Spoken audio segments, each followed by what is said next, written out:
Bienvenidos a esta charla sobre el B-Learning. Es bueno comenzar con esta imagen. Tenemos un salón muy parecido a los que tenemos aquí en Venezuela. Y la pregunta que me hizo una y otra vez cuando preparaba esta exposición es si realmente estamos hablando de futuro o simplemente estamos disfrazando lo que venimos haciendo.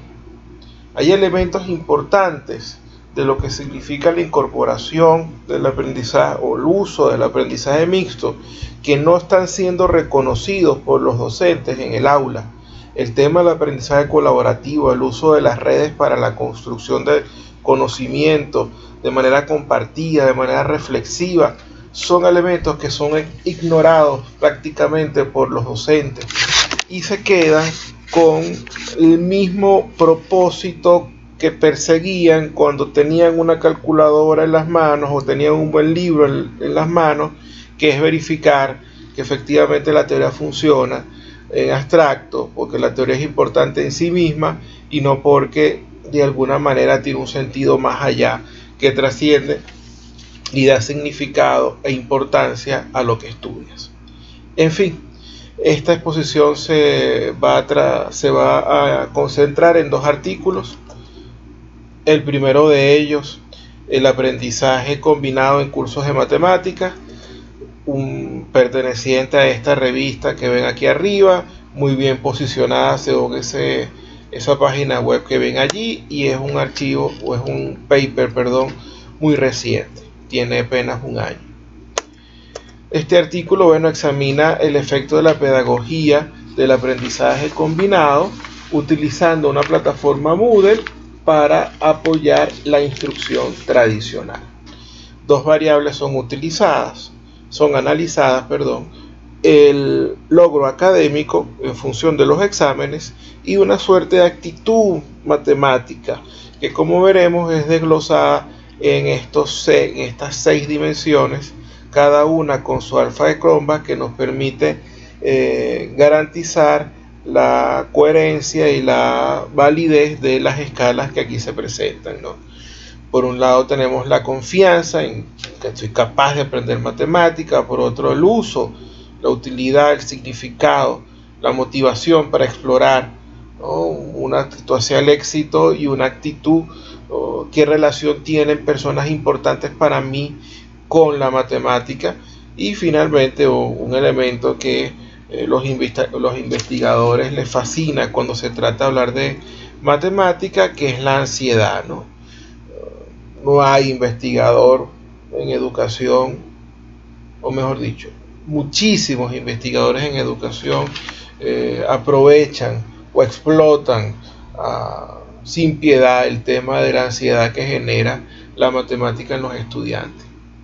Muchas veces sin dar mayores opiniones o ofrecer alternativas, sino por el solo hecho de expresar su desencanto con el área en investigaciones sobre las cuales sí tienen control y de alguna manera cobrarle ese descontrol o esa incomodidad que tuvieron cuando aprendieron matemática por sí mismos.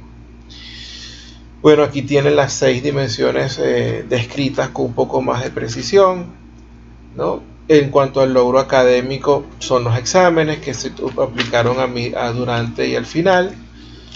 Esto es uno de los elementos más importantes de este trabajo. Estamos hablando de 54 estudiantes de 12 y 13 años, un nivel crítico, importante, fundamental, ¿no? Fíjense que si hablamos y pensamos en este tipo de investigaciones en otros países, quizás encontremos muchas iniciativas que se están realizando y que de alguna manera pretenden darle la importancia y conseguir una metodología válida, certera, que nos permita establecer indicadores y métricas a lo largo del proceso de implementación.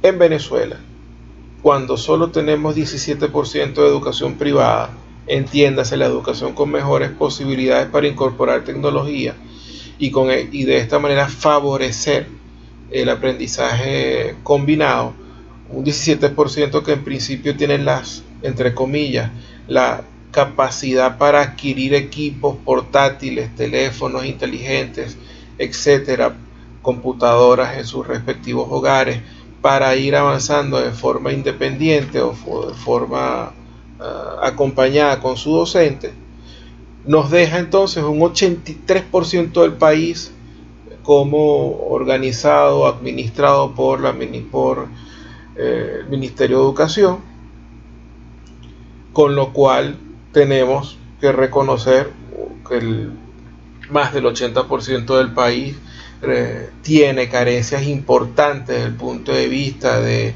infraestructura, de dotación de docentes, etcétera, etcétera, etcétera. Aquí hay que dejar bien claro y resaltar el trabajo o la inversión que se hizo con la adquisición y con la donación o dotación de más de 6 millones de computadoras portátiles en las escuelas y liceos de manera desorganizada, sin incorporar a los docentes, que de alguna manera o después de varios años de incorporación de este proyecto, el proyecto Canaima Educativo, no tenemos evidencias ciertas de que el estudiante en educación secundaria, bachillerato, haya aprovechado el equipo para aprender matemáticas y no se haya convertido en un agente distractor que lo ha llevado a de alguna manera distraerse de su principal objeto, que es el aprendizaje como tal. El diseño es cuasi experimental, hay un pre-test, hay un post-test, hay un tratamiento experimental en el medio de esas dos mediciones. Utilizamos un análisis de covarianza y un análisis múltiple de covarianza como herramientas estadísticas. Aplicamos el test de Leven, que nos permite evaluar la igualdad de las varianzas para una variable calculada en dos o más grupos. Y bueno, el análisis múltiple de covarianza, como ven aquí, tienen las iniciales de cada una de las dimensiones que presentamos hace rato. COM es la confianza, NX es la ansiedad, MOT es la motivación.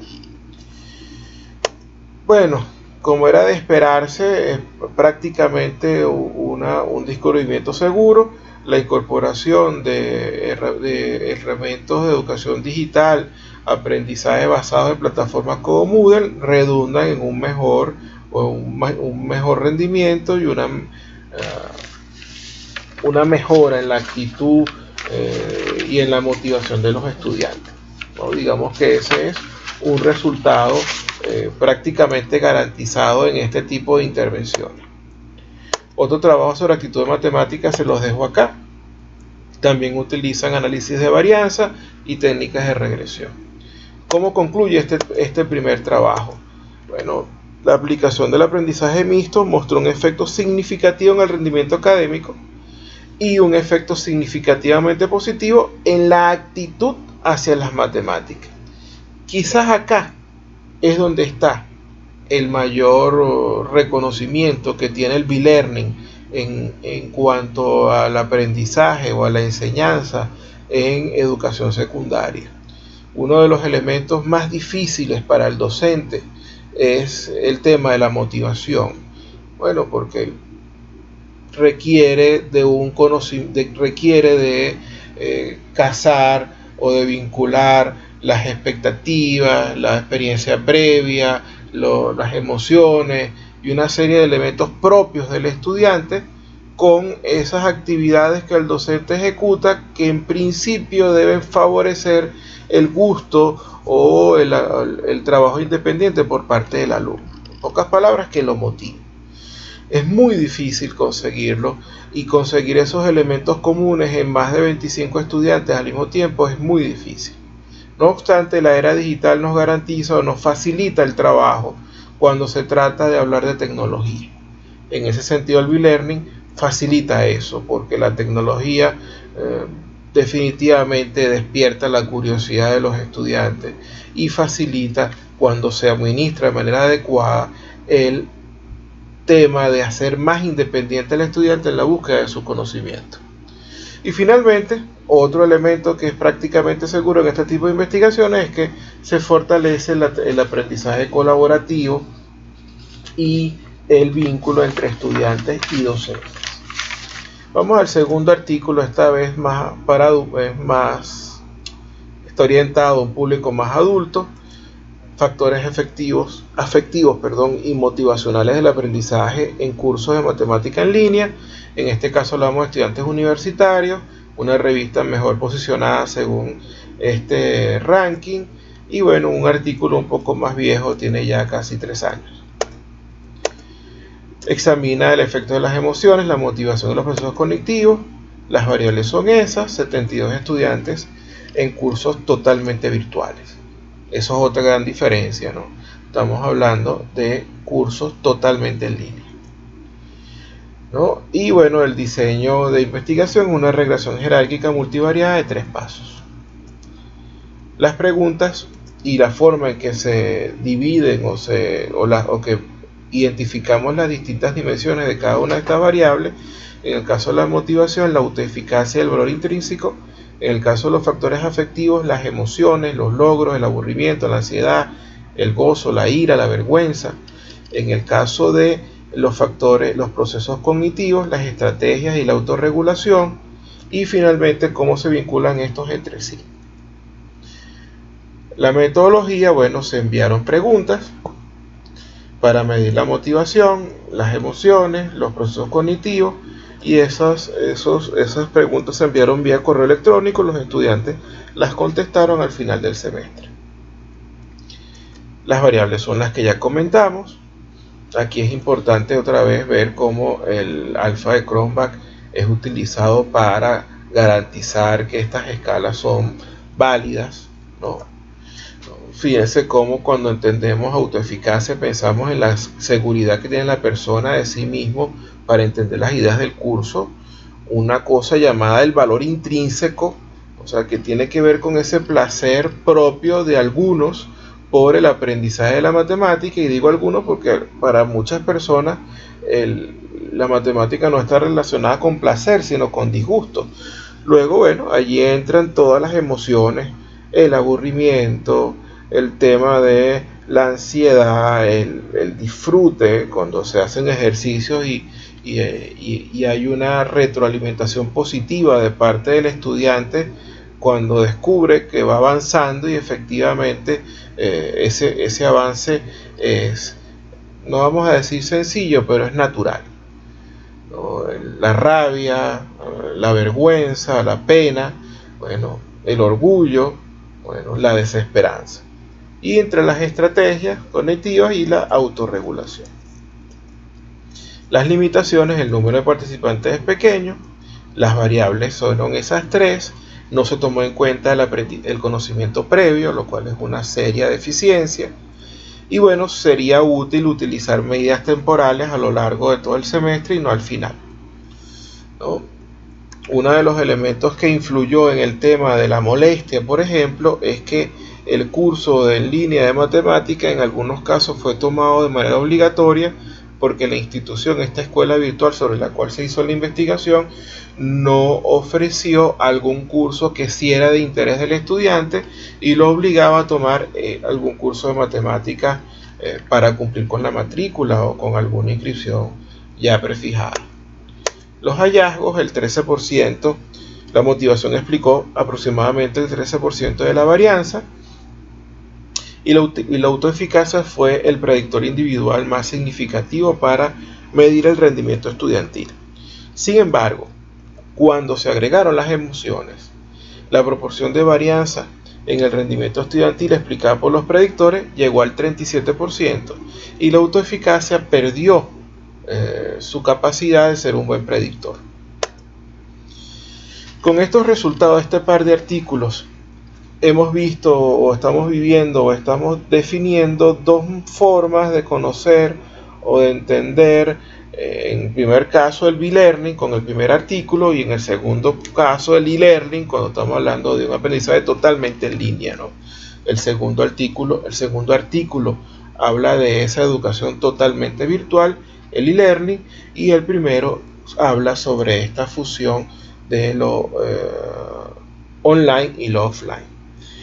Este instituto Christensen nos permite o tiene un trabajo bien interesante sobre los modelos de aprendizaje mixto.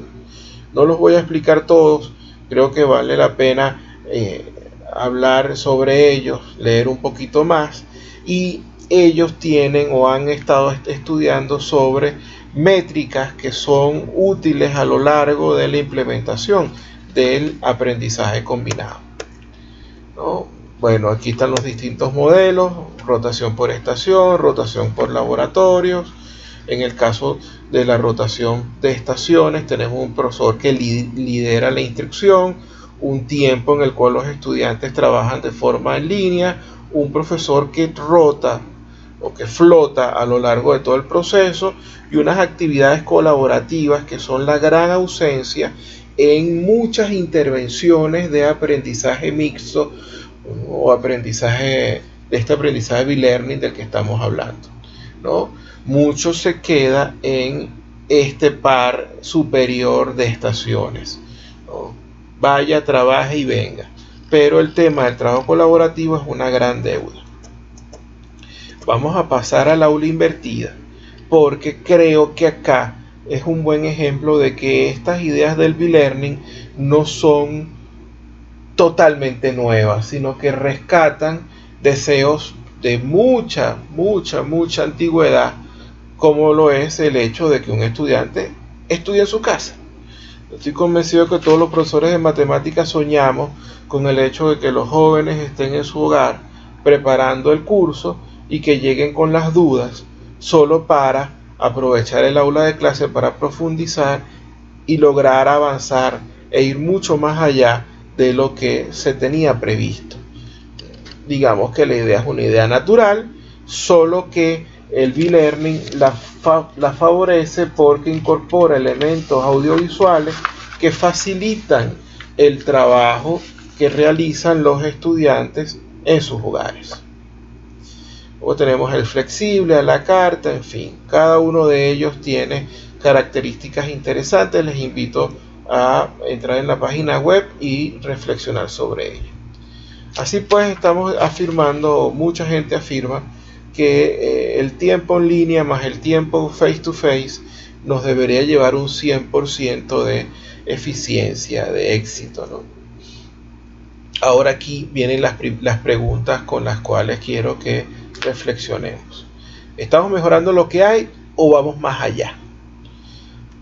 En primera instancia parece lo más pertinente aceptar el modelo tradicional, aceptar que el modelo tradicional debe ser fortalecido utilizando herramientas de la educación digital. Si se quiere, el aprendizaje combinado reconoce un dominio o una preeminencia del modelo tradicional instaurado. No obstante, esto reconoce también la preeminencia de los mismos errores o de muchos errores que el modelo tradicional trae consigo. El cambio de paradigma en la enseñanza de la matemática apoyada en el uso de las tecnologías queda como una tarea a posterior. Digamos que aquí se puede leer un poco sobre algo que están llamando últimamente la pedagogía STEAM: ciencia, tecnología, ingeniería y matemática, un poco para tratar de hacer una visión conjunta de esas cuatro áreas: ciencia, tecnología, ingeniería y matemática. En eso se pueden leer trabajos muy interesantes en los portales de la gente de Fundación Telefónica, por ejemplo.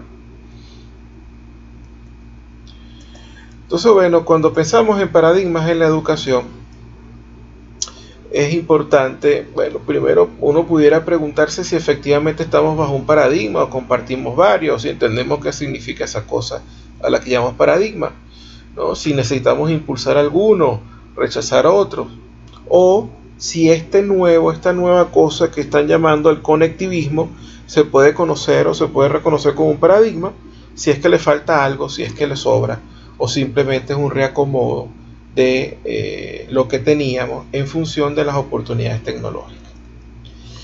No pienso dar una clase sobre paradigmas en la educación. La profesora Poyoli es la única que pudiera hacer esto como Dios manda. Solo pienso hacer una presentación muy superficial en aras del tiempo y en aras de que la preparación no la poseo, sobre estas cuatro C: el conductismo, el cognitivismo, el constructivismo y el conectivismo. con sus representantes. Nos quedaremos con los a color, están mucho más recientes, sobre todo el caso de George y Stephen, vinculados con el conectivismo. En esta lámina tiene mucha información, la voy a dejar unos segundos para que puedan leerla. Les invito a hacer pausa en el video, verificar, analizarla. Solo haré referencia a que el conectivismo, cuando se trata de cómo se produce el aprendizaje, lo resume en, bueno, que es distribuido dentro de una red social, que es mejorado tecnológicamente, se reconocen e interpretan patrones. Esto de interpretar patrones es para la matemática una competencia fundamental en geometría, en la resolución de problemas, y es una de las ventajas, pues, que se supone el conectivismo debería facilitar para el aprendizaje de la matemática. Sigamos avanzando. Otra lámina con mucha información. Otra vez tenemos las 4C, tenemos las características, los objetivos educativos, el rol del docente. Les invito nuevamente a hacer pausa y leer si consideran que quieren hacer alguna comparación o alguna crítica sobre lo que está acá. Finalmente tenemos 3 elementos más: el rol del estudiante, las interacciones entre estudiantes, elemento en el cual el conectivismo de alguna manera supera por mucho a los anteriores. Quizás el constructivismo es el que mejor se acerca a esta idea de que juntos podemos llegar a una idea conjunta, a un concepto conjunto, a una construcción de la teoría o verificación de la misma. Y la relación docente-alumno son los 6 elementos que he presentado en estas 2 últimas láminas. Bueno, nada, finalmente una foto de Wallis, si se quiere, uno de los matemáticos que logró resolver el último teorema de Fermat. Me gusta la frase porque dice, bueno, algo así como que las matemáticas se parecen, es como descubrir petróleo, pero las matemáticas tienen una gran ventaja sobre el petróleo, ¿no? Y es el hecho de que nadie ha logrado aún hacer o predecir o mantener el uso del petróleo de manera permanente. Sin embargo, la matemática nos garantiza ser una fuente infinita de conocimiento que nos invita a explorarla, que vincula 2 cosas como es la introspección o el aprendizaje propio íntimo del matemático, esas abstracciones que de alguna manera solo tienen sentido en un mundo de axiomas, de leyes, de proposiciones, de postulados, ¿no? Que muchas veces no tienen prácticamente ninguna implementación o aplicación en el ambiente real, en el mundo físico. Vive en ese mundo y también vive en el mundo que nos desborda, que nos rodea, ¿no? La matemática se da el lujo de salir de lo abstracto y pasar a tratar de explicar la cantidad de pétalos que tiene un girasol, por ejemplo, ¿no? Con sucesiones, series, etc. En fin, es esta visión de la matemática la que de alguna manera debemos impulsar o debemos capitular con el B-Learning o cualquier paradigma de la enseñanza de la matemática. Bueno, nada, les invito a reflexionar en cuanto a las preguntas que están en la presentación y aquí les dejo algunas referencias. Gracias por el tiempo, nos vemos en el foro.